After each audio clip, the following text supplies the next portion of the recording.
Hey guys, Rogue Nation here with you tonight, and we got a doozy for you. We're going to be releasing this in the morning. This just came to my attention today. I've been looking it over, and I had to bring it to you folks. We're also going to bring it to the Margate City Facebook pages for the residents there. What we got a carnival that's turning the city commission, into a bunch of clowns. Paid clowns, by the way. So we're going to go over some information here, and we need to know why these guys are breaking the policy, right? And you'll see why they're breaking the policy. It always goes back to money, so let's check it out and see what we got. This comes to us from I Am Margate. It's a blog originating from a resident in Margate who's concerned with the way the city is handling a lot of their policies. But this one specifically has to do with the carnival that comes to town every year. And so basically, what they're requesting is not what the Margate policy allows, but somehow they're being allowed to go forward with it anyway. And in our opinion, the reason why they're being allowed to go forward with it is because the carnival and the lawyers for the carnival are making donations to these folks' campaign funds. They're also, friends perhaps with some of the commissioners and whatnot. We'll go through all the evidence here that's been uncovered. And so this was a meeting, August 24th, this year, 2023. And it's dealing with the fair at Margate, sponsored by Hildebrand Amusement Rides Incorporated. And the vote on it was 3-2, the motion to pass it from the Community Redevelopment Agency Board to the City Commissioner, or the City Commission. Now what's interesting is that these same people on the Community Redevelopment Agency Board are the same people on the City Council Board, right? So if they passed it for this, they're definitely going to pass it as far as the City Council goes, right? So you got Mr. Rosino here, who I believe is the Vice Mayor.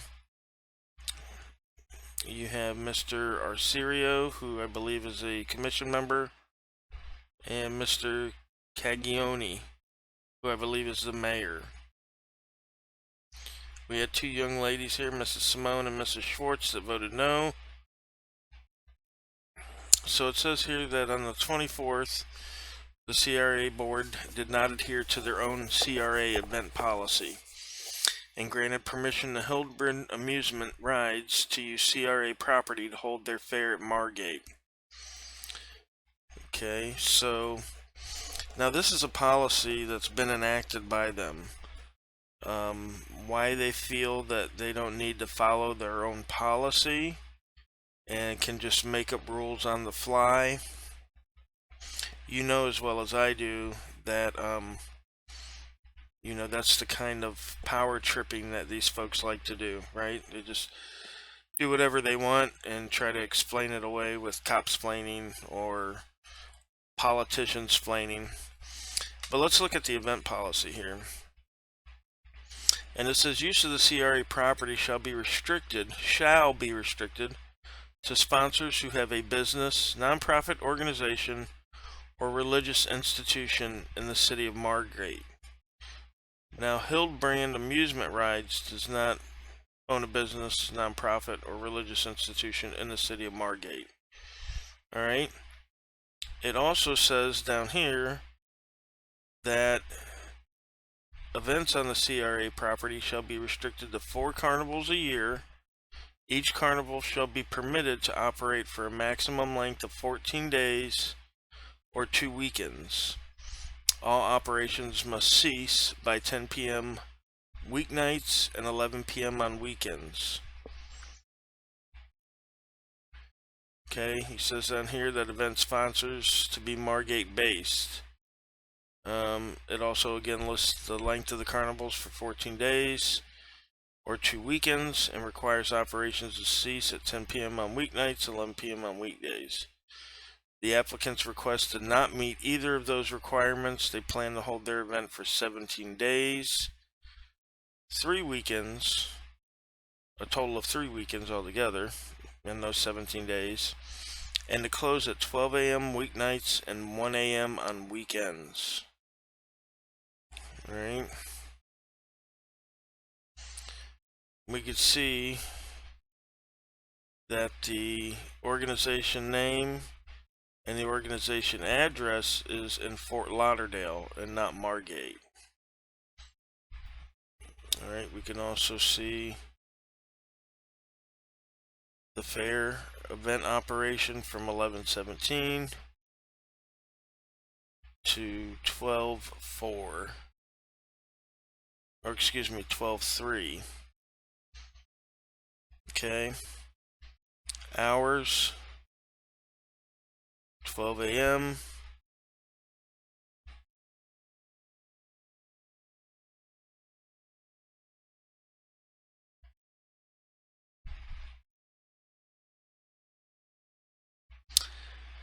The CRA board member, County Commissioner Arciero, falsely claimed the board has a right to extend times and make changes to the policy as they see fit. Now, this is incorrect.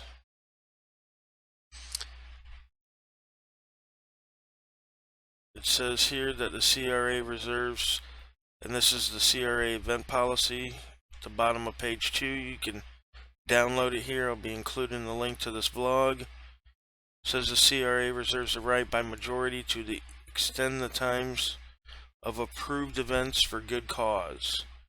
Times, not length or duration. Meaning that for good cause, they can allow the carnival to go later in the night, but not longer day-wise. Policy also does not permit to the grant of use of CRA property to out-of-town for-profit businesses. Okay.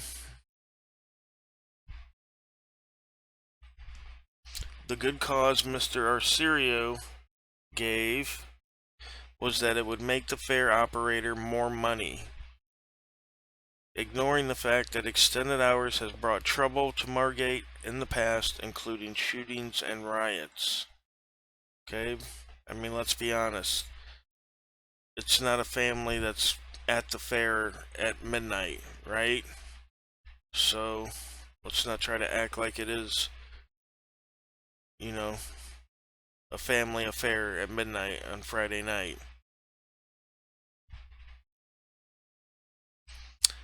Here he goes into the campaign contributions. Max 1,000 campaign contributions were made by Hildebrand to both Mayor and Commissioner Schwartz campaigns on April 1st of this year, as the Spring Carnival, March 17th through April 2nd, was coming to a close. Now, what's interesting is that I believe I read somewhere in the page here that there can't be 2 events of the same kind held in the calendar year. Let's see if we can get to that. It says Commissioner Arciero received the same $1,000 campaign contribution in December and has received additional contributions by both of the carnival operators' attorneys, who appeared before the board requesting approval for CRA property use by the fair. It says Commissioner Arciero also received a $2,500 contribution from Hildebrand for his newly created PAC, A Better South Florida. Although Vice Mayor Rosano has not received any documented campaign contributions from Hildebrand in recent years, Mr. Rosino has received campaign contributions from attorney Josh Rydell, who has represented Hilbrand before the commission. Now, Josh also helped Mr. Rosino with his foreclosure case. It's documented down here.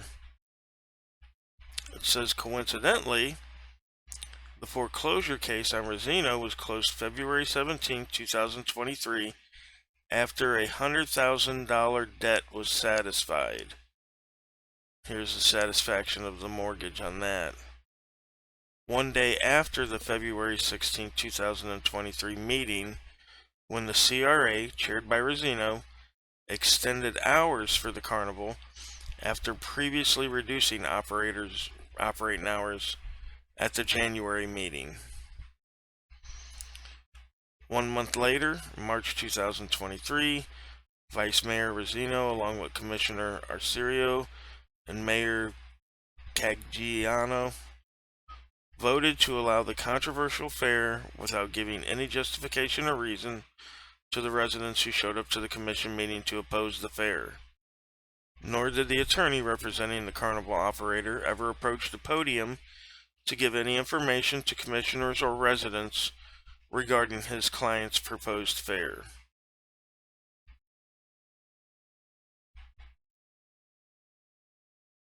I've got 2 meetings coming up before the fair opens next month on the 17th. Well, I guess tomorrow will be the 1st when you guys see this, so it'll be this month on the 17th. With one of them being on November 15th. And it says the commission has not yet had the applicant before them. The applicant is so confident enough in getting approval that they've already started to advertise and sell tickets for the event. Now, these guys haven't even gotten approval to hold the fair yet, supposedly, and they're already selling tickets for that. So, I mean, I think they feel pretty comfortable that they're going to be approved, right? Now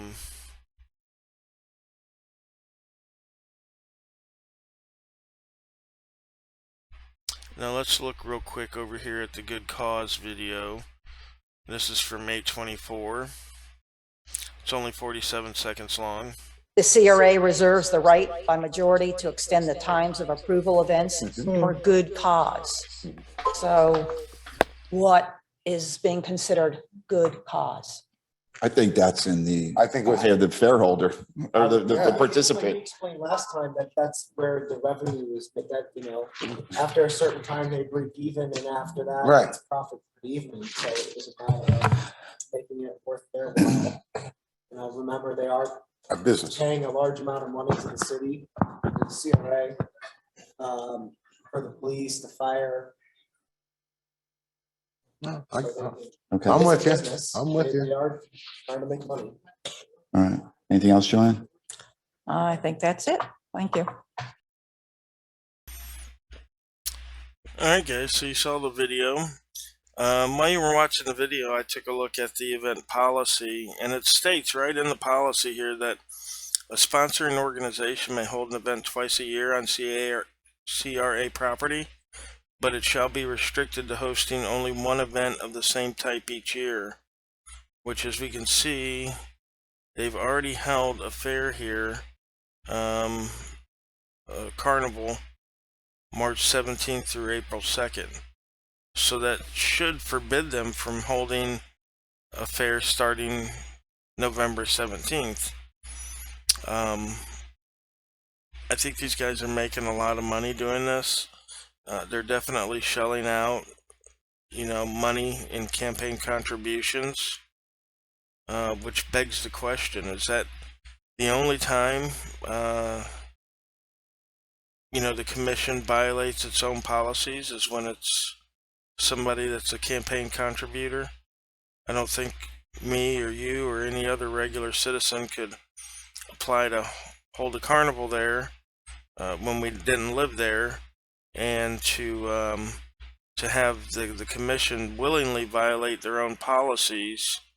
I mean, literally bending over backwards for these folks to hold this fair. So I'll leave the link for this blog in the description, so you guys can go over it at your own leisure and check out the paperwork and all the documentation done on the case. I want to give a big hand out to Eye on Margate, right here, Eye on Margate, for bringing this to my attention and the great work that he's done uncovering a lot of this information. This is definitely what we need more of from regular citizens, to be, present at these city council meetings and, getting this information out there. And then once it's out there, then we can grab a hold of it and we can push it even further. This is an issue right here that needs to be addressed by, obviously somebody higher up, the Attorney General, FDLE. I mean, these are mayors and city commissioners that are violating their own policies, their own rules that they've made. And it looks like to be just, because these people have a little bit of money coming in their pocket from, campaign contributions. Of course, I'm sure a lot of stuff, gets hidden on the side. Maybe we'll never find that stuff. Maybe we will. Who knows? But what we do see is definitely something that should not be allowed to happen. I don't think they have a good reason why it's happening. I mean, not logically. They said in their own policy that it can only be extended for unforeseen, natural disasters or circumstances like that. Not because, they want the carnival to make a little bit more money. Doesn't make any sense. So, thanks for watching, guys. We'll catch you on the next one. And definitely go check out the Eye on Margate blog and, throw some support that way. Let them know that we appreciate the work that they're doing to keep their city in line and to help expose the stuff that, most people wouldn't even think about questioning. So, alright guys, we'll catch you on the next one. Right now, Very uncomfortable. like I explained to you, you don't know personal situations. Very uncomfortable right now. He's making me feel very uncomfortable. I feel very uncomfortable with this person coming up here. I feel like he's gonna threaten me. He's gonna threaten me right now. I don't want him around me. I don't want him around me. He's making me feel very uncomfortable. I'll let you guys know right now. Please don't let him back in this building. He's making me feel very uncomfortable right now.